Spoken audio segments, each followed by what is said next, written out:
Hello বন্ধুরা, আমি সোনিয়া। আমার চ্যানেলে আপনাদের সবাইকে স্বাগত জানিয়ে শুরু করছি আজকের এই মিনি ব্লগ।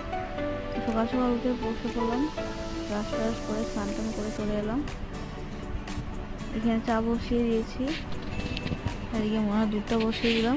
এদিকে চাটা খেয়ে তারপরে দেখো এইখানে বসে ও কী করছে। আর এদিকে ভিন্ডি ভাজা বানিয়ে নিলাম, ঝিঙ্গা চটলো আলু দিয়ে শস্য দিয়ে।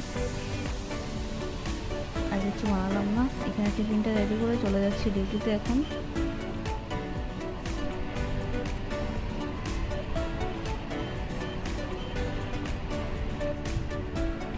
চলে যাচ্ছি এখন ডিউটিতে। চলে এলাম ডিউটিতে। উপরে জিম আছে, জিমে যাব, একটু ওয়ার্কআউট করে তারপরে চলে যাব ডিউটিতে। এখানে চলে এলাম ডিউটিতে। তো বন্ধুরা, ভালো লাগলে চ্যানেলটা সাবস্ক্রাইব করবে এবং লাইক শেয়ার কমেন্ট করবে। টাটা।